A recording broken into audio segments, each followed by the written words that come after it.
Welcome to the Magnificast, a podcast about Christianity and leftist politics. I'm Dean Detloff, a PhD student at the Institute for Christian Studies in Toronto, where I study Christian things. And I write as a journalist, and I make coffee at a comic book store. I'm Matt. I'm the assistant professor of media studies at Greenville University in Greenville, Illinois. I study media and cultural studies and Christianity and leftist politics. I teach just way too many classes. Do you teach them all in that NPR voice that you just had? Yeah, I do. Soothing them right into the loving arms of good grades. That's right. And then when they get A's, I give them tote bags. The only true proper reward. That's good. Yeah. Well, it is 2018, 2018. And I don't know about you, but I don't feel the same as Antonio Gramsci. I don't actually hate New Year's. I kind of like it even. Yeah, it's okay. And I've been thinking about it. Yeah, it's fine. I made some top 10 lists. I participated in that fad. How about you, Matt? How was your New Year's? My New Year's was good. I didn't make any lists. I'm not much of a list person. My New Year's was completely we didn't go to any parties or anything like that. My wife and I just hung out at home. I played the game Uncharted 4 and found some hidden treasure, and my wife fell asleep on the couch until I woke her up again. Nice. Yeah, so it was good. Yeah, it was very fun. A very enjoyable evening. I did all the things I like doing, playing video games by myself and sitting on a couch. Those are my two favorite things. If I made a top 10 list, those would be numbers 1 and 2, so it's good. That's good. That's very good. Bernico's Rockin' Eve is a place that I would want to be. Yeah, there were no balls being dropped or anything, but did drink some sparkling grape juice, so... Oh, nice. There's that. There you go. Were you at church or still at home? No, still at home for that one. What about you? What did you do?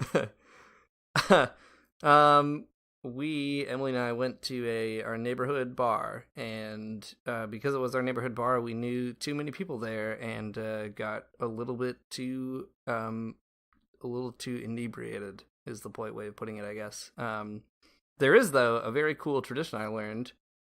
So some of our friends here in Toronto are Catalan. If you don't know, they're trying to vote for independence in Catalonia. I mean, they voted for it, but it's all very confusing. Anyway, people in Catalan, on New Year's Eve, they eat 12 grapes in like the first minute of the new year, which is something I was very excited to do. Did not choke one time, did finish, success. So I guess I've got good luck cashing that in. Yeah, that's really good. So when you say eat 12 grapes, do you mean like a quick game of Chubby Bunny, or are you just like, do you gotta chew them one by one? I mean, the strategy is up to you as far as I can tell. Okay. I mean, I was not going the Chubby Bunny route. I just felt like that was a recipe for certain death. But I did succeed just by pounding them over and over. Nice. So one by one, chew them up, swallow it, right? Yeah, I mean, mine was more like 2 by 2, I guess. Oh, okay. Yes. Huh. And that worked out. It was real Noah's Ark style. Yeah. Good. What happens if you don't eat them all? That I don't know. I mean, I really should have asked. I didn't even know what the stakes were. I guess, I don't know, some Catalan equivalent to like Krampus or something probably steals away your good new year. That's my guess. The grape Krampus. The Grapus. Oh no, here he comes. Here comes Grapus. Grapus is not someone you want to be on the wrong side of. That's all I know about the Grapus. That's true. The Grapus, he just looks like he's like like a California raisin, but not dried out yet. Yeah, that's right. That's the only way to defeat it, actually, is to dry the Grapus out. So you have to wait for sunrise. You have to make it through the night. Oh no. All right. TM. That's our intellectual property. Nah, just kidding. We don't care. Unless you make a lot of money, in which case we will care. Yeah, only then. You heard it here, folks. Yeah. We're litigious around here. We're not. I wouldn't even know how to get a lawyer. I don't even know where to ask for one. Yeah, nope. The lawyer store. Yeah, just call up the lawyer school. See if they have any on hand. All right, well, it's the new year. You know what that means. We've got to talk about Christianity and the left and what is going on. What's going on this year? So naturally, we read an essay from decades ago Just a to try to think long about time. it. From 1984. I just looked. That's how long ago it was. So I'm no mathematician, but it's a while ago. I wasn't even born yet, so that's cool. Yeah, same. Wasn't even close to being born. No. Not even a twinkle in my parents' eyes. But it was good. So the essay, everyone's on the edge of their seats now. I know that. The essay is by Cornel West, in the news recently for things I guess we're not going to talk about on this podcast. And it is an essay called "Religion and the Left." Simple as that. Yeah. So we read it because people keep asking us about the opposition between Marxist materialism and religion. It's a question that we get a lot, and usually that question assumes that they're opposite things. So people are wondering how they can reconcile these things, or why we think that we can reconcile them, depending on your persuasion, I guess. But I think things are a little more complicated than that. We've talked about this before on the show in a bunch of other contexts, but now we're going to do it a little more intentionally. And Cornel West's essay really helps us figure that out. So it was first written for a special issue of the Monthly Review on Religion and the Left, which we heard about because of Kathleen Schultz, the president, or secretary, that is, of Christians for Socialism. So she passed it on to us, and she has an essay in the same issue. So find it if you can. It's neat because Cornel West was writing specifically for socialists. So you get a really neat sort of, guarded argument, I guess. Let me make a quick pitch here too. Monthly Review is actually very good as like a magazine. And like it's like Jacobin, but if it was good. So maybe check that out. Maybe check out Monthly Review if you feeling up to it. They review things monthly. Yeah, that's right. Unlike Jacobin, who reviews things too much, daily, and hourly, and badly. Yeah. Cool. Well, yeah. The entire preface, I guess, before we can get into the Cornel West essay, the entire issue is like prefaced at smoothing over what's usually like a moment of tension between religious folks and the left in general. And that tense moment is, of course, Marx's quote on religion being the opiate of the masses. So since that's where the issue starts, we thought that's where we'd start too. It's a good place to kind of get into the conversation. It's from Marx's A Contribution to the Critique of Hegel's Philosophy of Right, written in 1844. There you have it. Find it on Marxist.org for free. The quote that's always causing problems for people goes a little something like this. Religion is the opium of the people. The abolition of religion as the illusory happiness of the people is the demand for their real happiness. To call on them to give up their illusions about their condition is to call on them to give up a condition that requires illusions. The criticism of religion is, therefore, in embryo, the criticism of that veil of tears of which religion is the halo. All right, so that's the quote that people get bent out of shape about a lot when it comes to religion and the left. And the editors of this journal, and I think Dean and I too, think this is important to kind of figure out, because if you take it out of context, religion is the opium of the people, or of the masses, as you might hear in other translations. You might think some different things about it. I don't know. So, Dean, what do people usually think this means, I guess, to get us going here? Yeah, so people usually assume opium is kind of this reference to, this drug that holds you down. And it's sort of like maybe you could think of it as like a Plato's cave analogy. So religion is the thing that like chains you to look at things that aren't real. And, real critique and abolishing that would pull people out of, looking at these illusory things and bring them into real life where they don't need opium. They're sober, I guess, and sort of soberly looking at the world. At least that's how I've usually heard it, that it's this kind of thing that keeps people down unnecessarily, keeps the wool over their eyes. I think one weird thing about that is that opium, especially in this context, isn't really like considered a super bad thing. And we can sort of see a little bit more about that if we expand this quote. So Matt, you just mentioned taking this out of context.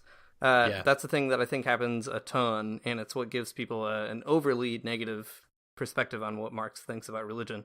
So the notorious quote, "Religion is the opium of the people," it's prefaced by two extremely important sentences.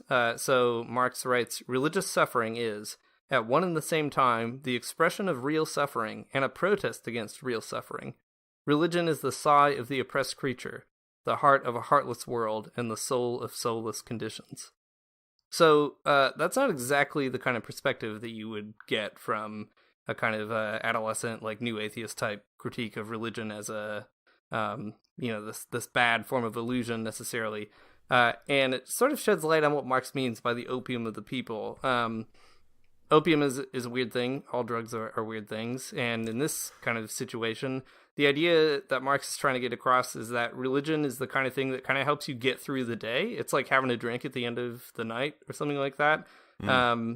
And it's this thing that makes you feel like you can get through all the shit that you have to go through. You don't have an option of getting out of. And the danger of that is, of course, that then you learn to accept your condition, and this is just kind of the thing that helps you cope with it. But I think Marx is actually presenting a sympathetic picture of this, sort of seeing it as something that naturally develops as a symptom of capitalism. And like he says, religious suffering is an expression of suffering, and it's a protest against that suffering. So there's a lot packed into just this one paragraph, and I think it's good that the editors here kind of open up that quote right off the bat in their own volume, which precedes Cornel West. So I don't know, Matt, what do you think about kind of expanding this paragraph out? Yeah, the point I think that we see here is that that religion happens within the larger material conditions, and that it's not bad, but just like a part of it that has to be figured out. It's a part of culture, just like art or, whatever else is art, music, poetry, all those other things that Marxists love to talk about. But religion is in there too. It's a product of the culture that we live in. So when we kind of take a step back and think about religion from this point of view, a materialist point of view, we get a little bit of a different perspective than just like religion is bad and it makes people stupid or something. That it's just like it's a response to disappointment and a response to a feeling of like lack in the world and a way to kind of cope with that lack. So I think that Marx isn't like here, like people usually think that he's like criticizing religion as evil or like something that leads people astray. It's quite the opposite here, that religion is something that people do to kind of cope with the material conditions that they live in. Yeah, for sure. And it's also it's just kind of I guess it just gives the lie to the idea of this kind of rabid, totally atheist, brutally atheist Marxist impression about religion in general too. Like, okay, there's no denying that Marx is an atheist, and if you go on to read the rest of this essay, it's not like you're going to come out with a picture where Marx is like, I don't know, maybe religion is cool, or maybe it could be cool. Like, he definitely doesn't think religion is cool. He wants to abolish religion. That is true. But I think that he has a way more nuanced understanding of how religion functions for people, and a way more nuanced understanding of why it actually means something in a really core sort of depth part of people's being. And I guess it's just important to kind of wrestle through that side of Marx, one that's willing to, I guess, just enter into the basic life experience of folks. And religion is a good kind of case in point, I guess. Yeah, that's right. I mean, to sort of map out oppression and how it works, you have to look at all of the different like identities people might share. And being a religious person, being a religious subject is one of those identities. Yeah. So maybe we could put it this way. Marx, if you're a strict Marxist materialist, then yeah, sure, you can't really reconcile being a Christian person and being a Marxist in that kind of sense. Like, they are conflicting sort of orthodoxies, but also, like, I don't know, that's just a bad idea. And there are a lot of reasons why that Cornel West, I think, really helpfully points out. So in some ways, Cornel West goes beyond Marx, and in other ways, he's actually trying to be as faithful as he possibly can to some of the driving concerns of Marx, and maybe pushing Marx a little further than Marx himself, or especially certain kinds of Marxists, wouldn't want to go. Does that sound right? Yeah, I think so. I mean, the article that we're about to talk about by Cornel West is very much a piece of, like, I would say, like, post-Marxist sort of writing, in the sense that it's someone who's trying to deal with Marx in a way that is Marxist, but not limited by the constraints of Marx, which is a funny way of talking and a confused way of talking for sure. But what Cornel West does, I think, is like takes up the task of materialism and tries to figure out like how it is that religion can work with the left and how the left can work with the religious. Seems like it's worth our time for sure. Yeah, totally. Cool. So Cornel West opens this essay. Let's just kind of dive into it, maybe, and we can circle back to some of these problems as we get through it. He opens the kind of essay dealing with 3 questions and then goes on to organize them in a really super helpful way. A very helpful way if you're trying to make a podcast about reading a text together. Yeah. I love when people start off essays and they're like, I have 3 questions and here they are. Yeah. It's like, oh my God, thank you. Yeah, exactly. It's nice to have that roadmap moving forward. So we can kind of deal with these 3 questions. Like, we'll just read one, talk about what he says about it, and then the next one, then the next one. But here's the roadmap, by the way. Here's the roadmap. Yeah, good. So the questions that West wants to answer are, how do we understand the character and content of religious beliefs and practices? How are we to account for the recent religious upsurges in Latin America, the Middle East, Asia, Africa, Eastern Europe, and the United States? And then finally, in which ways can these upsurges enrich and enhance or delimit and deter the international struggle for human freedom and democracy? Okay, so let's just talk about the first one first here. Start at the top. Makes sense to me. That's the materialist method right there. You start at the beginning of that road. Yeah, that's right. So how are we to understand the character and content of religious beliefs and practices? So Dean, what does this question even mean? Like, what are we trying to get to here? Or what is Cornel West trying to tell us here? Yeah, I actually found this to be one of the most exciting sort of theoretical parts of the essay. The essay isn't very long, by the way, if you're, I don't know, stuck in, like, waiting for the bus or something. It's a good thing to read. It's in the Cornel West Reader. That's another place that you can find it. It's probably on the internet, too. It is also in Prophetic Fragments, so you can find it in Prophetic Fragments, Cornel West Reader, Monthly Review, and on the internet, I guess, probably. Actually, a Monthly Review has it in their archives. So if you're playing the home game, you could read it there. The Magnificast home game. Yeah, it's like Jumanji. If you roll incorrectly, we come into your apartment and drink LaCroix and alcohol, I guess, till we go home. It's not as threatening as Jumanji. Or maybe it's more. Who knows? It's like we just sit there and yell at you about materialism for like an hour and a half. Yeah, that's right. So anyway, what was I just saying? Oh yeah. So the cool thing about this, I think this is one of the most exciting parts kind of theoretically that he gets into in this essay.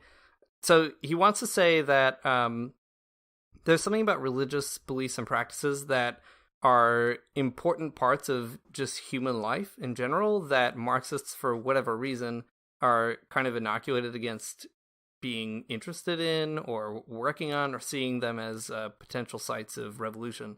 And I love it because he sort of calls Marxists bluff on this point. Because he says, well, Marxists are interested in all kinds of other things that are sort of cultural products, like, I don't know, art or music or poetry. And there have been Marxists who advocate for a Marxist understanding of extremely highbrow, elitist kind of forms of art, and then Marxists who advocate for very populist kinds of art. And West is basically like, well, if you're going to spend so much time talking about like ultra bourgeois operas or whatever, then I don't know, probably you should give religion a little more credit than it's gotten. And I think that's actually a very good point, that religion is a kind of, it's a thing that people experience in the world. It's not just even if you don't believe in it or whatever, it's a thing that sort of operates on us and with us. And these are practices just like any other practices, just like your beliefs about art could be, dumb or garbage, but that doesn't make them not worth sort of investigating in an extremely meaningful kind of way. Yeah, that's right. I mean, this is like West is calling out the critical theorists, I guess. Adorno, Horkheimer, Benjamin, all those guys, they want to think about technology and art and music and literature, and that's totally cool. Like, I'm in. Let's read all about those things. But why not religion too? The cool thing that I really appreciate about this chapter too is he kind of summarizes, like, he goes through like the International Working Men's Association and just kind of like goes through each sort of iteration and says like, okay, this is what they thought, this is what they thought, and they're all sort of reductionist in these different ways. Where no one really pays a lot of attention to like religious practices. And yeah, it is completely funny because it's just like the critique of religion is that, you know, it's too idealistic, but like, I don't know, Cornel West stops and thinks about it for a second and says, well, I mean, like, yeah, probably, but Marxism isn't being materialist enough in its analysis here. So paying more attention to religious folks and their practices and culture is worth their time. Yeah, that's right. And also, he makes a good point about how Marxists are willing to see art and literature and other domains of cultural life as ideological sites of struggle. So he mentions, like, Benjamin thinks that film can do that. I don't know, other Marxists think other media can sort of be that place. So why can't religion be one more site of ideological struggle? I think that's a really good, simple point. Yeah, it is a simple point. And on the point of Benjamin, like, Benjamin's like I love him so much. He's like a great writer and a great theorist and fantastic in so many good ways. Love Benjamin.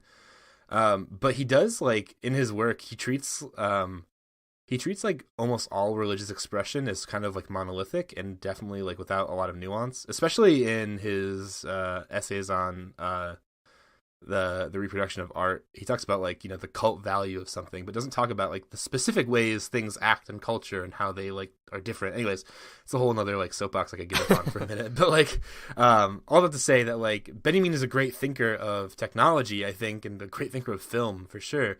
An early thinker of film, but like lacks nuance when it comes to religious practice. And ironically, Benjamin himself is extremely influenced by a certain kind of Jewish mystic tradition, Kabbalah, as filtered through Gershom Scholem, who was a pretty, like, you know, by all means, like, you could read him as like a very boring scholar of religion. Like, he was just poring over really old texts, trying to figure out what was going on in this strange sect of Judaism, and it really motivated Benjamin's theory. So it's like they're willing to appropriate parts of it and, you know, actually like borrow that powerful symbolic language, which is really good. But it's almost like they don't pay attention to the ways in which actual sort of religious material in their own world is organized, and that's a bummer. Yeah, it is a bummer. Those are some critiques, I guess, that are worth thinking through. But there is another cool part in this section that makes things a little more complicated, too. It is important to note that it has been primarily third world Marxists for whom issues of praxis and strategy loom large, who have confronted the religious component of culture in a serious way. So it's not just that, like, Marxists at large have been bad about thinking about religion in terms of religion in like a materialist way, but like it's mostly just been like Western Marxists. So then he kind of goes on to talk through a few different people who from like Latin America or like China. He references Mao specifically, who are people who can think about the, I don't know, religious and cultural practices and how those things kind of play out. I think that's a really helpful point to make, that Western Marxists, I don't know who all is included in that canon, but like they don't always get it quite right. But there are also other places we can look to in South America or in, you know, Southeast Asia or whatever, China. And those people, they've got it figured out. They have some different insights than, you know, the canon of critical theorists in the West, and we should pay attention to those people. That's awesome. I mean, that's what we've been kind of doing in the past few weeks when we've talked about Christians for Socialism and stuff. But just another helpful reminder that those are the voices to listen to. Yeah, that's right. I like, too, that there's a kind of decolonial sort of vibe to everything that West is trying to get across here. And I guess I read this as, you know, it's an essay addressed to socialists, and it's not just like trying to stick up for religion for the sake of it. We'll get into that more later on. But it's more like it's making a real theoretical point that Marxism does come out of a European tradition, and it does, for that reason, carry the vestiges of that, which is sort of overlooking what's happening in other parts of the world, not necessarily being willing to be challenged by those kinds of indigenous like movements and theoretical moves that happen there on that side of capitalism. So yeah, it's like, I don't know, even if you're not a religious person, I feel like this is a really good sort of piece to help Marxists think through how they can actually sort of engage other cultures, and in many cases the most oppressed cultures in the world. Yeah, for sure. I mean, last week when we talked about the gospel in Sultan Taname, I mean, it should be obvious that's the case, right? Like, Yeah. that like the oppressed of like quote third world countries are sometimes religious. So figure it out. Exactly. Cool. All right. Should we go to question number 2? Does it seem like it's time? Yeah, it's time. All right. So just to remind you of the first question, it was how are we to understand the character and content of religious beliefs and practices? So I don't know, understand them as like important, as important as other religion matters to cultural people, beliefs and it should matter to you too. Yeah, I mean, it's just pretty straightforward. Yeah. All right. Question 2. How are we to account for the recent religious upsurges in Latin America, the Middle East, Asia, Africa, Eastern Europe, and the United States? And those all occurred, he's referring to in the 1980s. But, I mean, many of them are still sort of with us. So it's a really interesting kind of point because it's like, why do these sort of revivals occur? And he has like a really great nuanced view, I think. So, Matt, how are we to account for it? Yeah, man. So if the last chapter was the one that you were excited about, this section is the one I'm most excited about. So it's cool. He kind of goes through these few different like places where these revivals are happening, and thinks about what they mean, those kind of contexts. The first one is the one that I got most excited about because it's so right. Even though he wrote this in the 80s before I was born, before Dean was born, he's still super right about what these revivals mean in like first world sorts of situations, and I guess like the United States is one of those situations.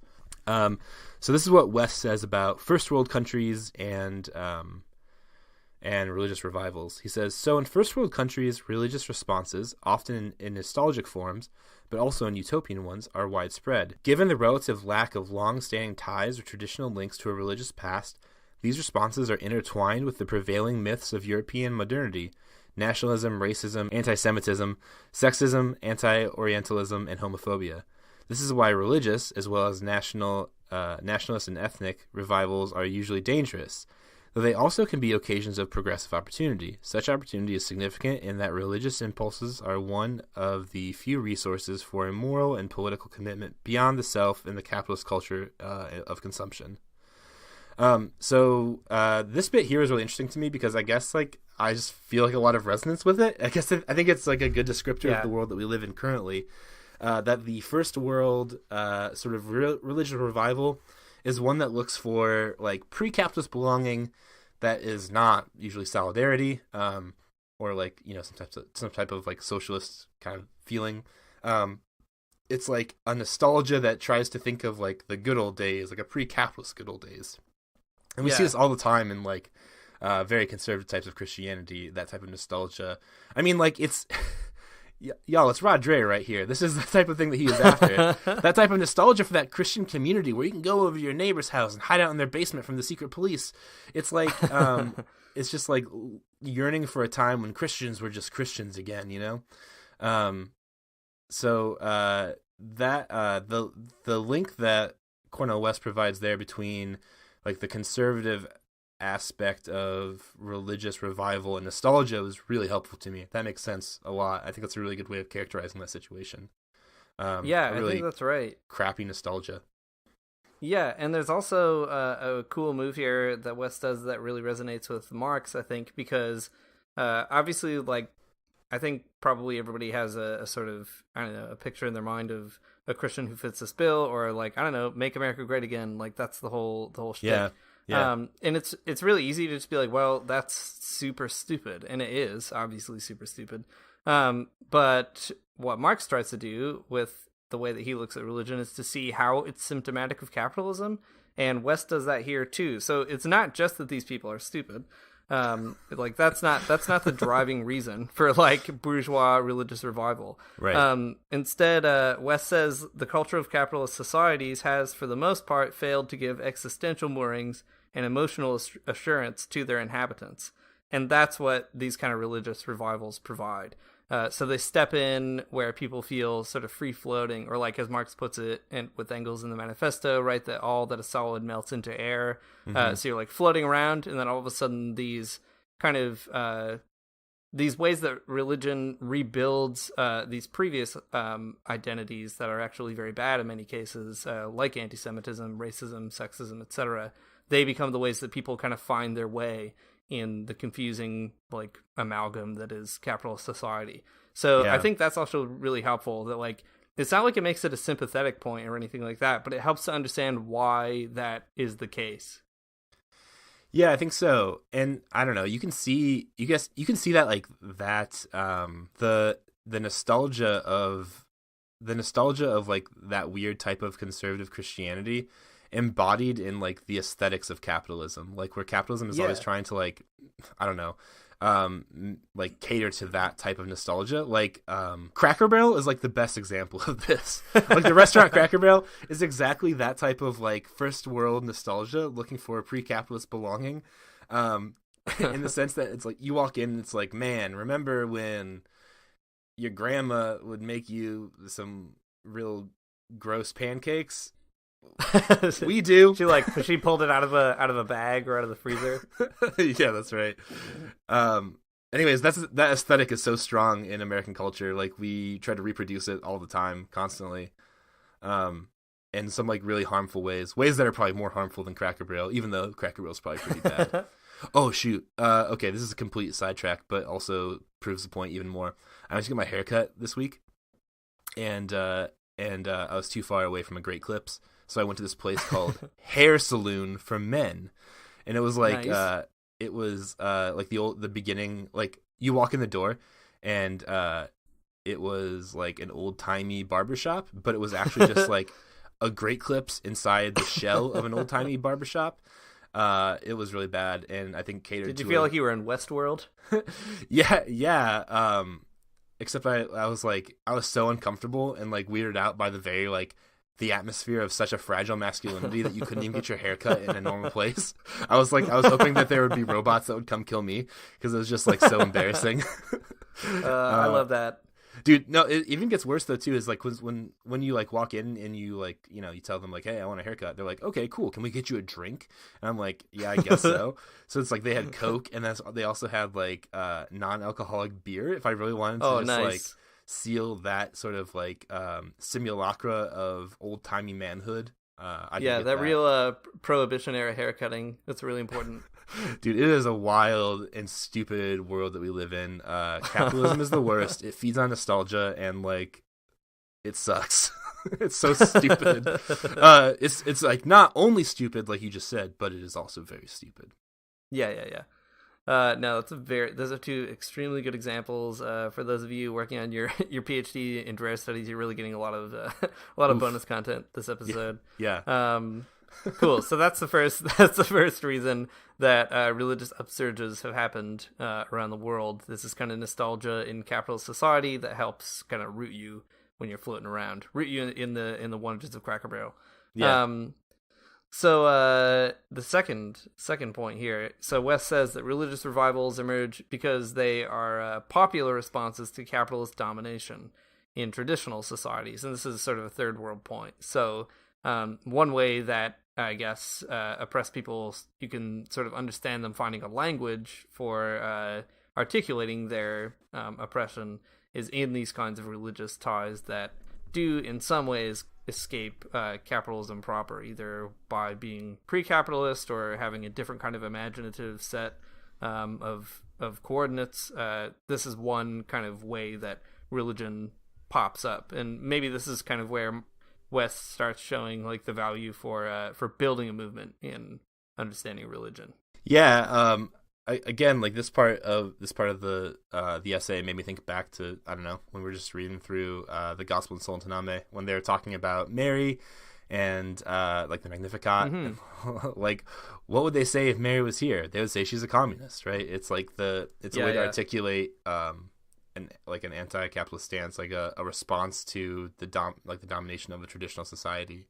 It's a vocabulary to talk about oppression. Yeah, one also very cool point that West makes here, and I think this applies especially well in South America, and there are some other parts in the world too, but in particularly South, and I guess, you know, Latin America generally. So he says that the responsive liberation theology was not only rooted in Christian thought and practice, it also flowed from the major free space in repressive regimes, the church. And given the overwhelming Roman Catholic character of this movement, and then he goes on to sort of mention Vatican II and the Medellin Conference that we mentioned a while back. He says these new strategies became more open to personal meanings, social adjustments, and political struggles informed by prophetic elements in the scriptures and ecclesiastical tradition, as well as progressive social and historical analyses. And then he goes on to like do a whole laundry list of different liberation theologians, men and women from different parts of the world. And I think what's really important about that point is that in many places, the church, despite being part of a colonialist legacy for sure, is also historically part of, I guess, like it contains these kind of unstable relationships that don't fit necessarily super comfortably with like a dictator in Chile or something. The church might also make you think that like, I don't know, the Pinochet regime change is bad because you remember that there were socialists who were priests. So I think that's really cool that like understanding in some places in the world, like it was the church that provided these kind of free associative spaces outside the oppressive regime, like counter-hegemonic spaces. So yeah, I guess pretty simple point on this question. There's a materialist side to religion that manifests not just in the oppressive kind of ways that we saw in the first reason for religious revivals, but also in these kind of liberating ways in societies where the church is like a good social glue. But there's also a third one, a third reason that West gives. So maybe Matt, do you want to shed some light on that manifestation? Yeah, for sure. So the third type is revivals that are anti-Western forms of popular resistance to capitalist domination. West, here's a quote from West that kind of characterizes what he's talking about. Such resistance, like all forms of resistance, can be restorative and reactionary, as in Iran, or progressive and prophetic, as among many Palestinians. So this is similar to the second one, I suppose, but a lot more anti-imperialist, I suppose. I guess like it conjures different geographies when we think about anti-Western forms of popular resistance. Thinking a lot about Palestine these days because of the contemporary politics, and Iran too, I guess. But yeah, but you get it though. It's a way to talk about like Western hegemony. It's kind of interesting. This point sticks out to me the most. That like the first 2 points, the first two types of like revivals, religious revivals, I think they to me they like give me images of like specifically Christian situations. Yeah. The third one, I guess, is more interesting because for whatever reason, when I read it, I think of a lot more non-Christian situations. I guess because he says Iran and Palestine. But I guess like the anti-Western forms of popular resistance to capitalist domination makes me think of religions that are not Christianity and the ways that they can function as popular forms of resistance. I don't know. So Islam, Hinduism, Buddhism, etc., all have worked, I think, in those ways in some different times.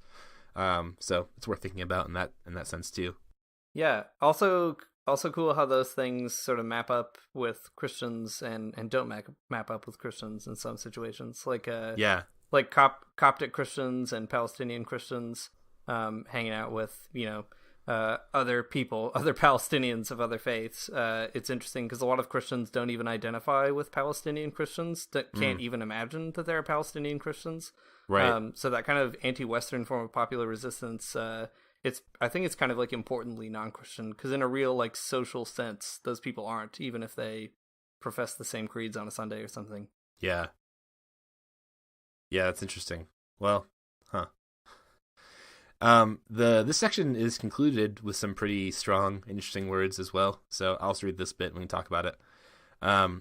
In short, the religious revivals, along with nationalistic and ethnic ones, fundamentally result from the inability of capitalist civilization to provide context and communities wherein meaning and value can be found to sustain people through the traumas of life. And since there can be no potent immorality without such context and communities, these religious revivals represent an ethical challenge to Marxism. and skipping down a little bit. And as this capitalist world continues its deterioration, religious revivals will more than likely persist. The great question is, will such revivals enable or disenable the left in its struggle for human freedom and democracy? This is like a really strong point to end on, because I think West is right that like capitalism, like you said earlier, the quote from Marx, right? All the solid melts into air. Like moral values in capitalism are like aleatory, like they just kind of like float and change, because like that's what capitalism does, right? It like because it's like it's built on the whims of the market. Like, I don't know, some moral values might have to change if like others become profitable or something. So like they leave you in a lurch. You don't have those like strong values that you grew up with, and you're like, you know, always out looking for them. And that's what religion can give you, and it can be a real motor for other types of bad ideologies.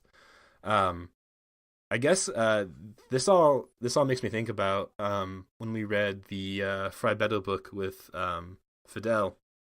Basically, it's just like will such revivals enable or disenable the left in its struggle for human freedom and democracy? Can we imagine a religious vocabulary that is socialist, so that like when people go looking for, I don't know, when these revivals happen, that people aren't being mobilized towards ends that are against their best interests. Yeah, that's right. It also reminds me of when we talked to Matt Sitman about the moral austerity, he called it, in the left. And he was calling, I think, for something somewhat similar here to what Wes is saying, that you do need a kind of potent morality. That's the word the West uses to mobilize folks. And it's something that cuts through that commodification of capitalism, that aleatory sort of moral valuation. And I think that's actually a really, it's a dangerous thing for sure, but it's also a really important way of getting people on board. I don't know. It seems like that great question that West puts at the end: will such revivals enable or disenable the left? I mean, that's the question of 2018, right? There's like a whole rash of articles about the religious left coming out now, and the religious right as well. And it's like, well, it's kind of up for grabs. There's not a whole lot of religious socialist vocabulary out there, but there are people thinking about it, and there are people attuned to it. I think that's a good, maybe like a good New Year's call. Yeah, that's true. Got get the Christian left going in a good direction. I guess that brings up, I guess, a concern I always feel about these types of things, about the idea of like moral potency, which is a good term, by the way. But it's always concerning to me, because it's like I see a lot of moral potency, but I see it extinguished really quickly, or like like the moral potency of any like given situation is there, and like, religious people might feel called to think about it for a second, or like organize around it for a second, but like never in a systemic way. It's always really troubling to me. I don't know. Yeah. I don't know exactly what to say about that, but like I can like I was at like a mission committee, and I can like really easily get people excited to give money to like bail out prisoners or whatever, and like they can feel good about that, but like they can't see for some reason like the systemic problem that's like right behind that. So like moral potency is good, but it seems like there's an element that's missing. Like just moral potency doesn't get you all the way. Like you have to have some type of critique or analysis behind it that people can actually use and think about.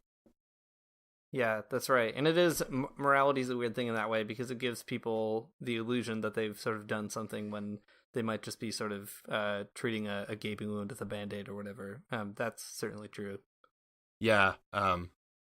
Morality is like really affective in that way. Like it's good that it's affective in that way, but it's also a danger that it makes you feel really like you've done justice or something, and maybe you've done a little bit, but you miss like a bigger picture if you're distracted by just the affective nature of it. Right.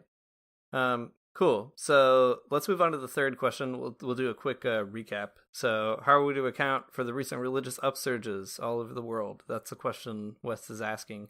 So in the first world, you account for it by seeing religion as a mooring point that anchors you in all the all the things that makes the first world the worst world. Cracker Barrel. All these, yeah, that's right, Cracker Barrel. That's it.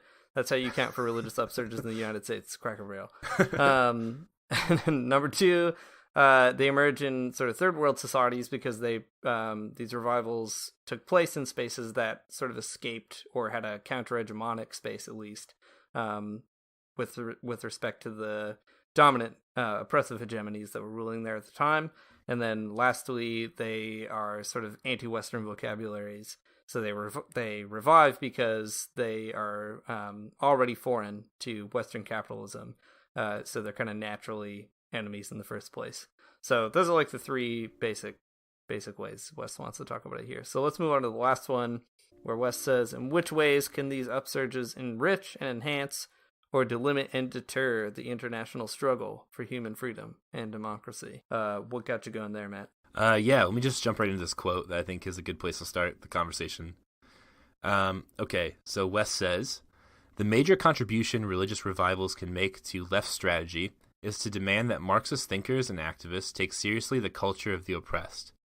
This fundamental shift in the sensibilities and attitudes of Marxists requires a kind of desecularization and de-Europeanization of Marxist praxis, and a kind of laying bare and discarding of the deep-seated Enlightenment prejudices that shape and mold the perspective and perceptions of most Marxists. This just got me really excited, though, because desecularizing and de-Europeanizing Marxist praxis is very good. I mean, going back to that very first question, right? Like, the people that West thinks has it right are people not from the West, not from Europe. People who can think about the everyday life of like the oppressed people. Like, those are the people we should be listening to. It's these types of invitations I think are really liberating for Marxists in general, or they should be really liberating in the sense that you can get rid of some of that baggage that maybe doesn't help and just hinders a lot. Yeah. So that baggage is like the baggage of the colonialism of epistemology, that thinking that the modernity is something that happens in Europe, and that's where the viewpoint of all scientific Marxism is at, right? Is from European countries that or whatever. But this is an invitation that asks us to think from a different perspective. Think that they're think about the localized knowledges of different places. Go listen to those people first. I think that's a really pretty radical idea in terms of epistemology of whose knowledge counts as good, and who can speak for the oppressed. And it maybe shouldn't be Marxists. It should be the people who are oppressed. Right. I don't know. It's a cool idea. Yeah, it is a cool idea. And I think just the simple point of taking seriously the culture of the oppressed, I think that is great. And it kind of connects back with what I liked so much about the first question, to see religion as a part of that culture and to see it as a real meaningful thing that Marxists should engage with. I think Marxists have nothing to lose by assuming that religion is important to people. Even if you're a Marxist and you think that it's bogus, that's fine. I mean, religion sucks a lot. I get it. I'm not an evangelist. I don't sell this. I don't sell this to other folks. I'm kind of pissed that I can't really get out myself, but I'm stuck. So here I am.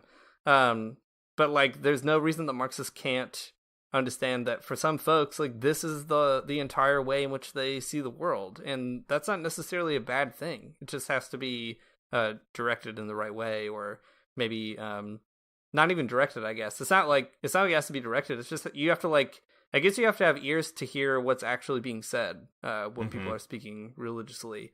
And I think that's a really helpful spiritual discipline for Marxists, I guess, if I could put it that way.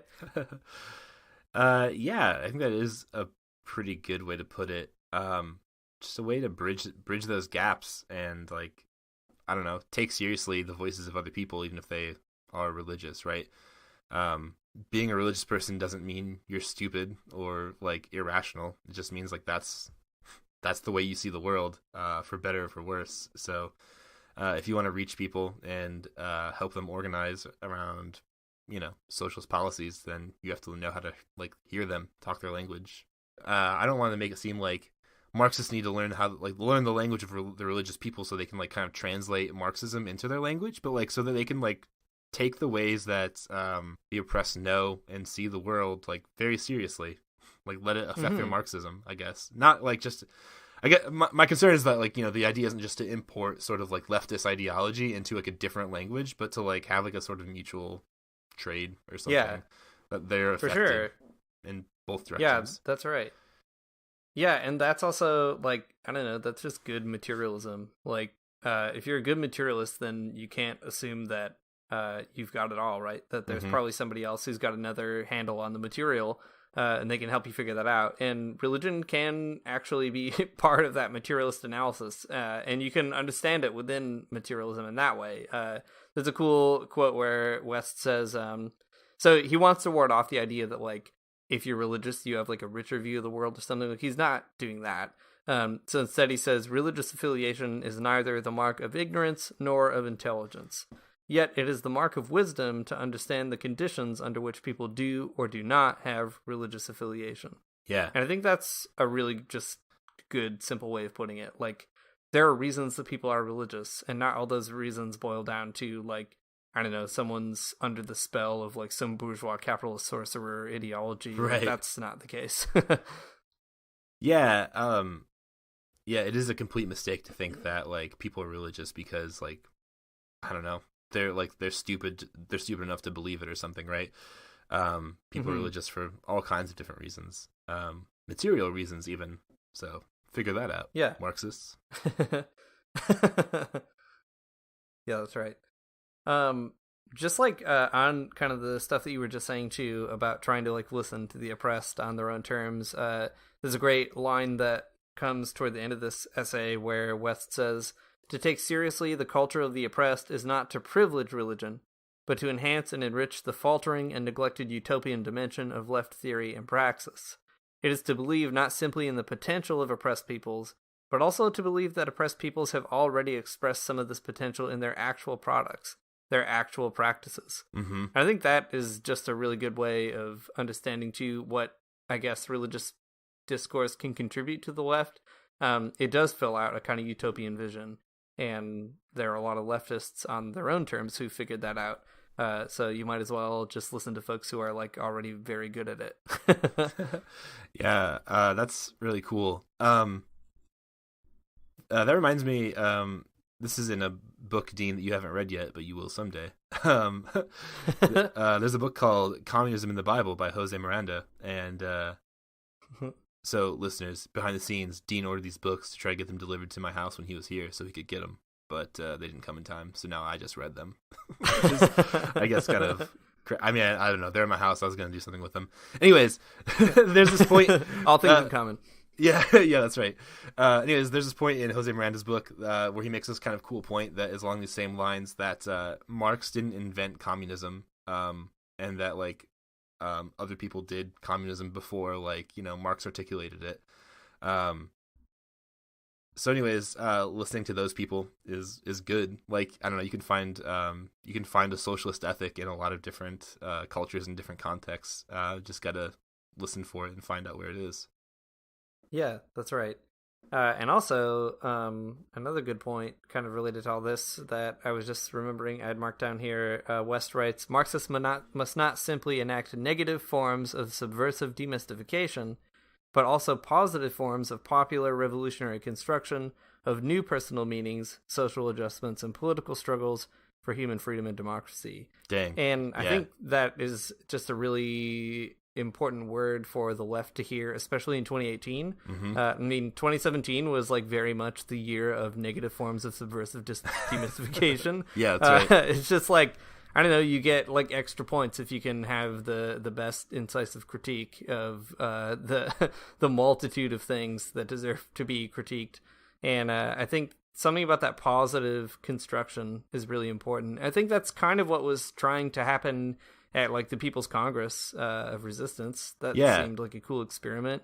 It's the kind of thing that John Thornton Jr., who's a pastor and a long time ago guest on the Magnificast, it's the kind of thing that he's always after, which I really love, that he's like socialism is the kind of thing that people should want. Like, you should be able to explain it to them, and they should say, yes, that is a world that I would like to live in, rather than like a bludgeoning tool to just, I don't know, keep like telling people why something is a dumb idea or wrong.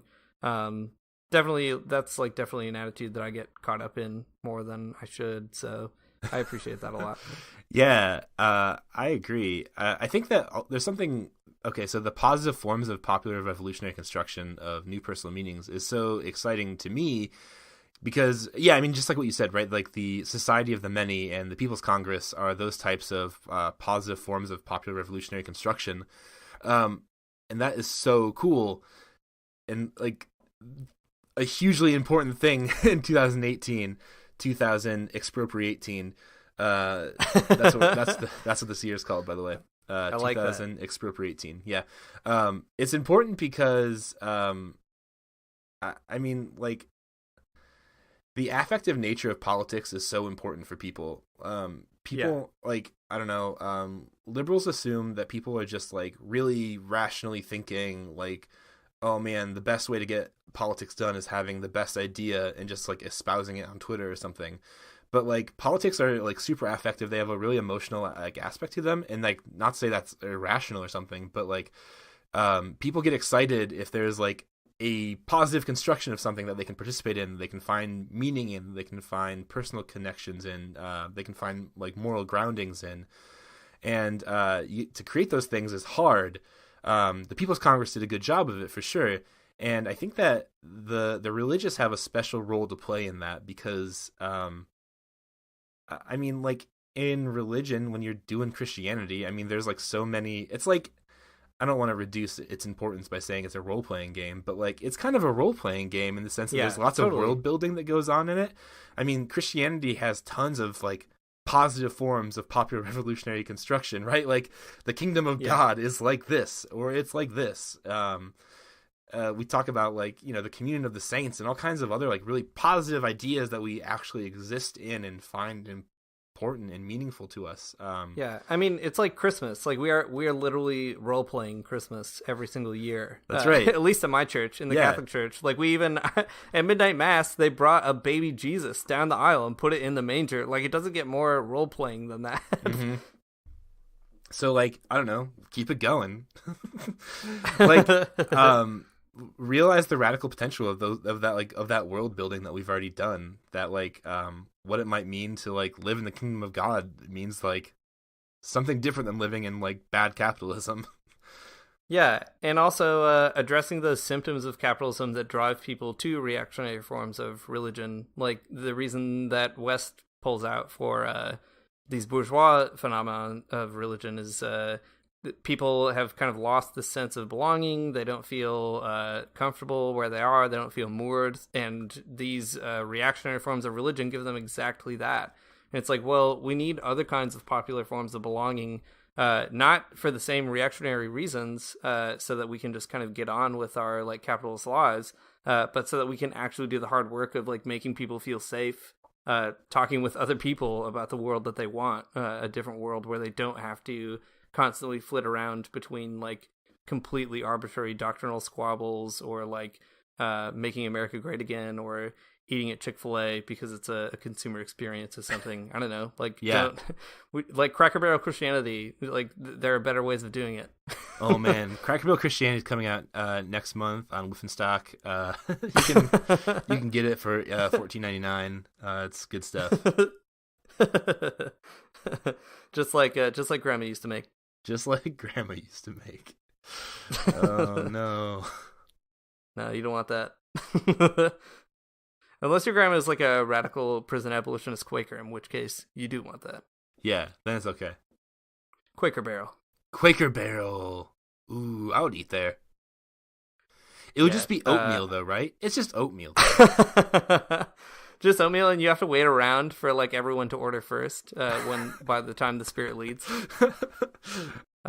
Cool. So I guess we've solved it.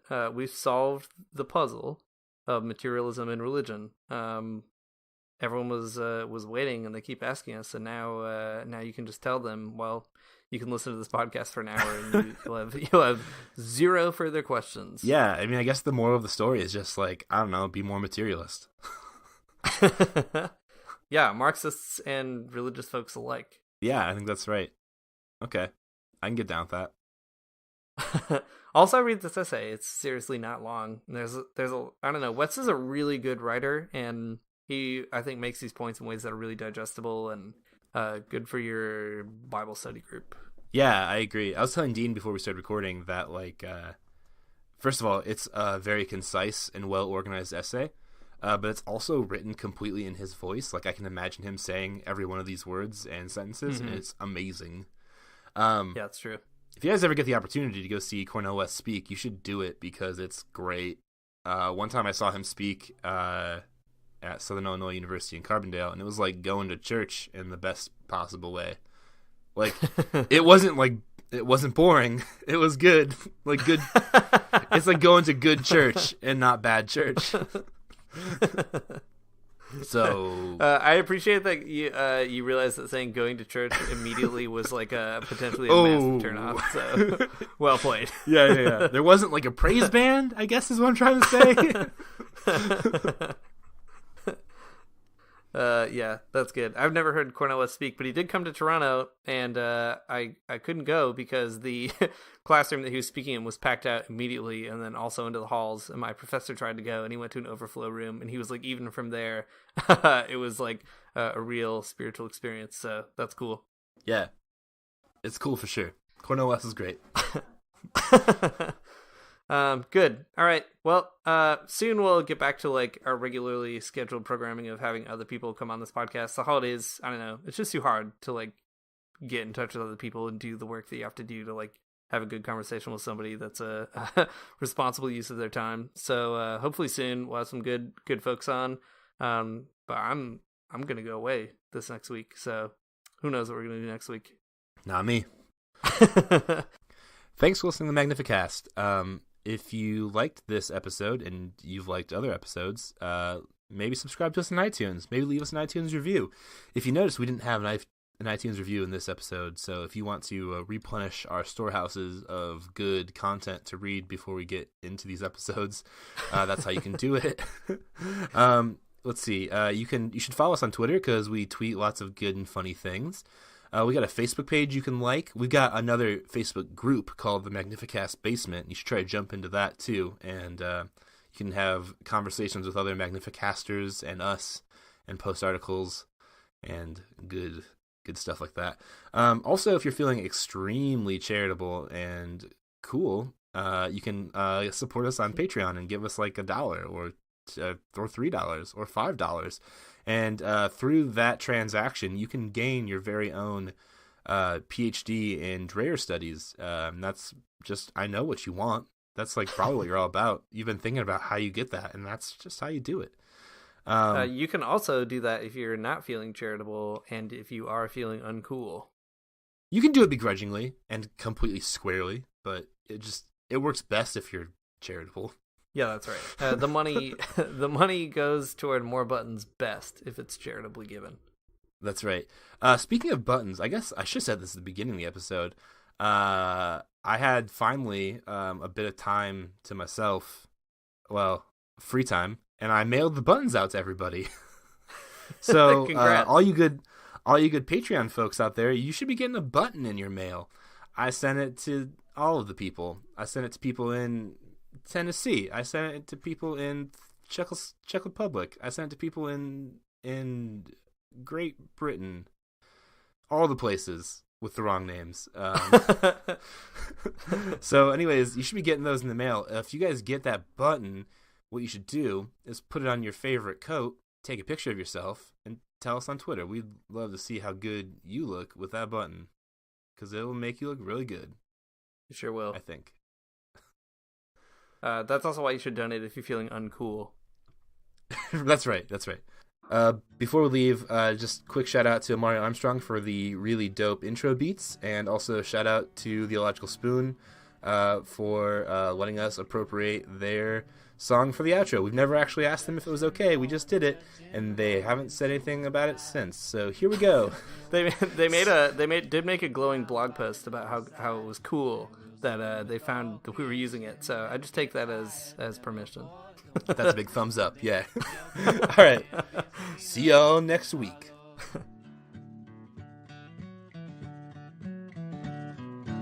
Jackson, keep your hoods up. Keep your hoods up and you stay up late. In Jackson, you keep your hoods up. Well, you keep your hoods up and you stay up late.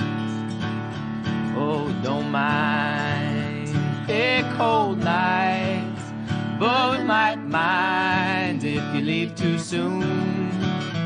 So come on now, it's still early. At least I what else are you gonna do? As we kissed in the alley by the Michigan Theater, fall snow was glowing in the lights of the downtown. Saw a spark in your eyes, I just spoke it. Said we're gonna turn this whole place upside down. Then you said, my dear, do you